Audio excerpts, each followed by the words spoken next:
lograr que nuestro país sea distinto. Y para eso, pues nos debe interesar bastante cambiar las cosas. Y entonces el cambio fundamental que ahorita necesitamos de manera urgente, pues es el tema de la seguridad pública, el tema de la seguridad de los ciudadanos en todos sus ámbitos.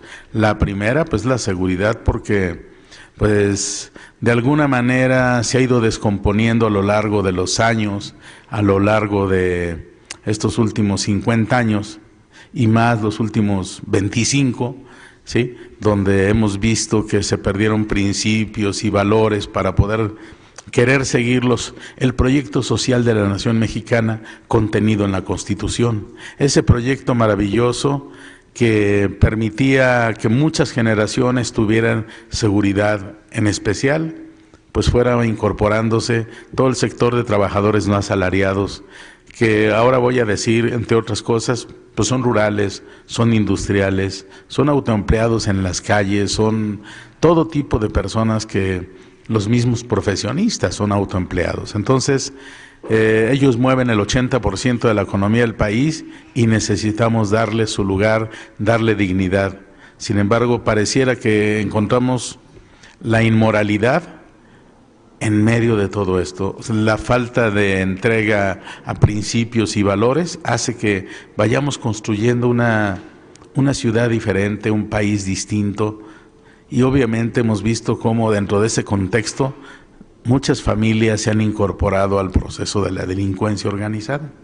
La delincuencia organizada, pues antes los perseguíamos como lo negro de la sociedad. Hoy, esta delincuencia organizada que se ha vuelto en familias, pueblos y ciudades algo verdaderamente terrible, pues ha permeado al Estado, ha permeado no solo al ámbito policíaco, sino también vemos con tristeza que en el ámbito tenemos ahí a las autoridades de todo tipo.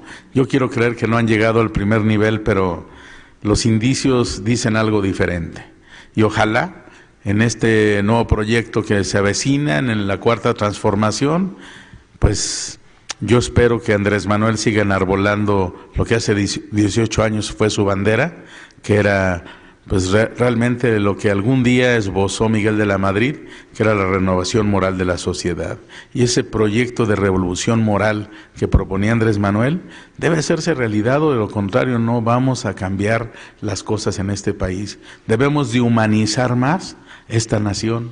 Debemos lograr, imagínense ustedes, hoy por hoy hay familias completas vinculadas al crimen, al secuestro, a todo tipo de cuestiones negativas, y esto obviamente, y también permeamos las fronteras, vienen de Centro y de Sudamérica grandes grupos de maldad y perversión a competir, pero a ver quién es más mal y quién flagela más a la sociedad mexicana. Y esto es lo que hoy aterroriza a muchas familias con los grupos de migrantes, cuando sería lo indicado que si tuviéramos principios humanitarios, principios humanistas, verdaderamente tendríamos la posibilidad de ver con gusto, con gozo, el que vengan grupos de ciudadanos, ¿sí?, que están huyendo de la pobreza y de la ignorancia. Entonces, ahí vamos viendo cómo desafortunadamente, ayer estaba yo viendo que entre ellos mismos querían linchar a uno que le robó el celular al otro. Ese es un tema verdaderamente delicado, y obviamente yo quiero pedirles una reflexión conjunta para que las autoridades se apliquen más en el tema. Yo no digo que les quitemos la oportunidad, pero si queremos ser humanitarios, no solo es traerlos dándoles de comer, dándoles un cobijo, dándoles alimentación, agua, medicamentos, ¿sí?, y poniéndoles un campamento. Esos campamentos debieron de proporcionarles el transporte hasta la frontera donde ellos quieren llegar, y allá ponerles el transporte. La verdad es que ninguno de ellos, cuando vean este trato, va a quererse mover de la Ciudad de México, ¿sí? Hay que pensar en que el 90% quiere quedarse en esta ciudad, como si ya no fuéramos suficientes. Sin embargo, Mi respeto a todos ellos, tienen derecho a la dignidad, tienen derecho a la vida. Sin embargo, tenemos que incorporarlos poco a poco y sabiendo que son gente positiva, con principios y con valores. No podemos permitir que entre gente que haga más terrible este tema y que haga cada vez más difícil la vida diaria de los capitalinos y de los mexicanos. Imagínense ustedes, hay muchas organizaciones como los Caiviles de Guatemala que fueron entrenadas por el ejército norteamericano para matar inmisericordiamente. Y obviamente muchos están huyendo de sus países porque pues fueron mercenarios, fueron en la guerra de Nicaragua, en la guerra de Guatemala, en diferentes partes, en Honduras. Toda esa estructura es la que está fallando y que obviamente los deja abandonados. No podemos tener un planeta lleno de riquezas, igual que México, ¿eh?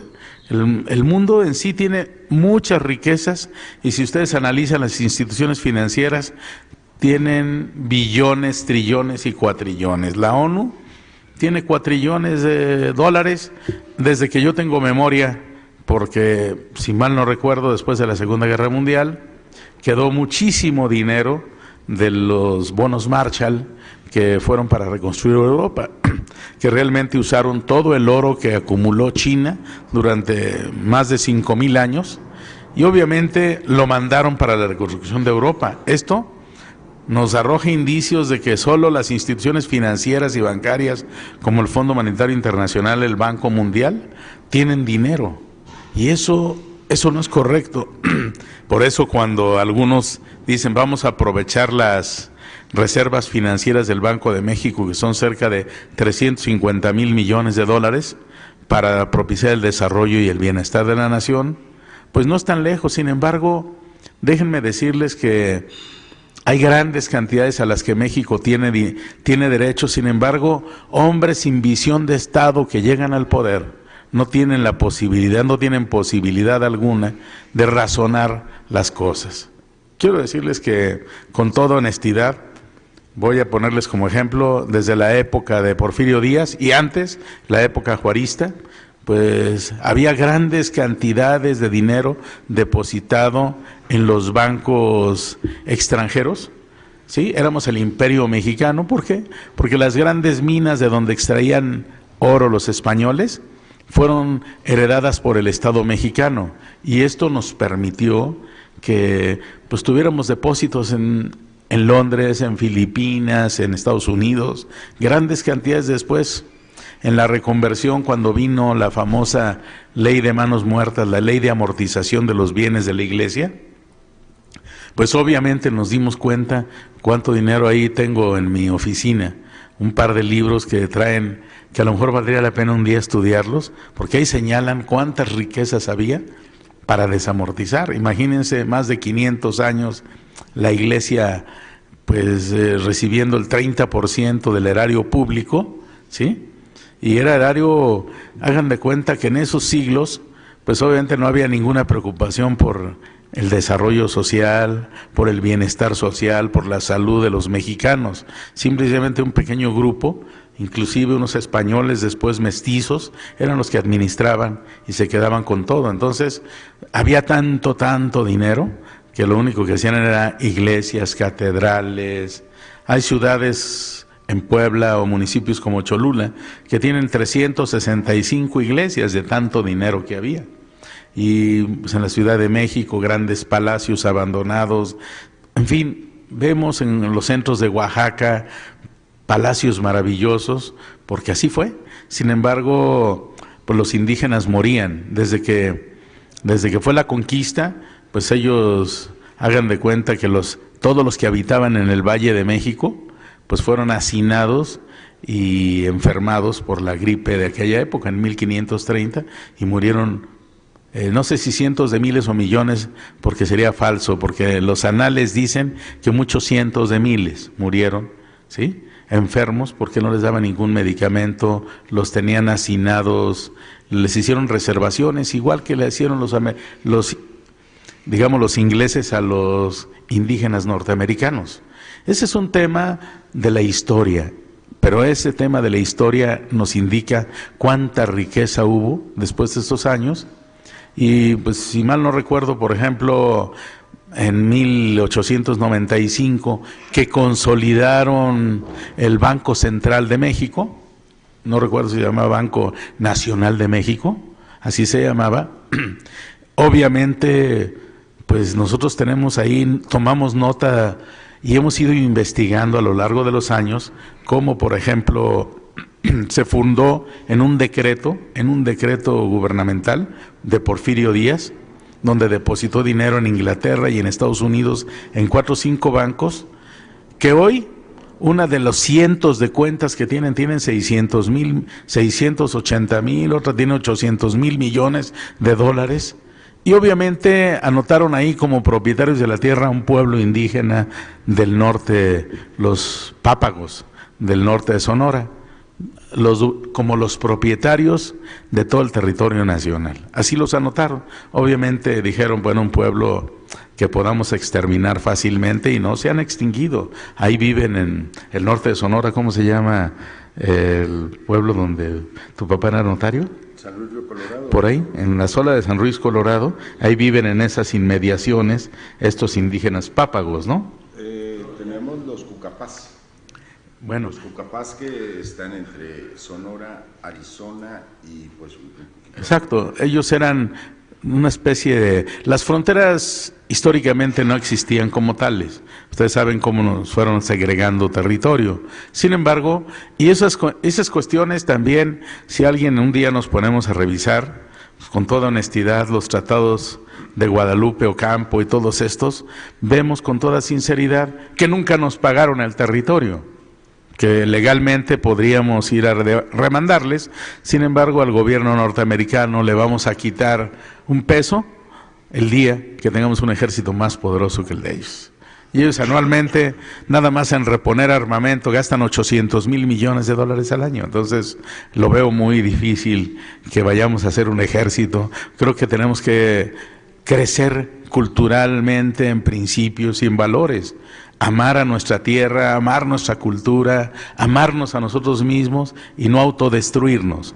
Ese es el gran tema que hoy por hoy tenemos que refundar esta nación en principios y en valores, dándonos cuenta que todos los días cientos de empresas, si no es que miles de empresas extranjeras, canadienses, australianas, norteamericanas e inglesas, que saben el valor de la minería, ya tienen muchos años en este país extrayendo oro, que es el que más les interesa, es el que se lo llevan desde el desierto y no hay nadie que les cobre. O sea, la verdad, yo me atrevo a decir que llevan cientos o miles de toneladas al año, porque no tengo la más remota idea, como no lo debe tener nadie, porque yo he estado en el estado de Sonora, en el desierto de Sonora, viendo cómo explotan, ¿sí? Ahorita, Matías, te lo paso, viendo cómo explotan los yacimientos de la forma más burda y cruda, dañando la naturaleza. O sea, avientan, dinamitan el terreno, ¿sí? Y hagan de cuenta, con 2 gramos por tonelada que le saquen, aunque dañen totalmente la ecología, el medio ambiente, los mantos acuíferos, porque hay en los mantos acuíferos, los contaminan de dinamita, ahí así los hacen y amontonan y le sacan el oro. Bueno, eso nos dijeron a nosotros el día que estuvimos ahí, porque hagan de cuenta, dinamitan, rompen la roca, la avientan a trituración con máquinas que agarran 300, 500 toneladas, y ya cuando sale en rocas del tamaño de una mano, le llaman tamaño de una bola de béisbol de 8 milímetros, así prácticamente las avientan en montones, les ponen mangueras perforadas con ácido sulfúrico, lo bañan con ácido sulfúrico ese material, y por gravedad, la forma en que las ponen, bajan cientos y no sé si hasta toneladas de un lodo negro, que a la hora que lo funden es oro puro. Y obviamente yo lo he visto con mis propios ojos, he estado toda una mañana ahí aprendiendo cómo sacan el oro de manera muy sencilla. Y ahora hay tecnologías que sacan muchísimo más. Les puedo garantizar que le sacaron el 2%, pero el otro 98% ahí está, lleno de oro, y no les interesa la plata, ni el cobre, ni... obviamente la tierra nos da un polimetálico, ¿no? Y obviamente el chiste, el negocio es separar, pues le separan el que más vale, que es el oro, y se lo llevan y no hay nadie que les diga nada absolutamente. Con que pagaran sus impuestos las empresas mineras, yo les puedo decir algo, podríamos lograr que tuviéramos 4, 5, hasta 10 veces más el presupuesto nacional, ¿sí? Yo quisiera poder decirle a Andrés Manuel que los jóvenes que vamos a capacitarlos para que sean inspectores fiscales y que vayan a las minas a ver qué están haciendo. Vamos a capacitarlos, a ver si les interesa. Ahora, pero esos jóvenes también hay que instruirlos en principios, en valores, como hemos dicho, porque si llegan y les embarran la mano con 100,000 pesos a cada uno al mes, pues no van a revisar nada. ¿Por qué? Porque en su vida tenemos que hacer un ejército de gente consciente, de mexicanos comprometidos con la patria, que hagan el verdadero cambio.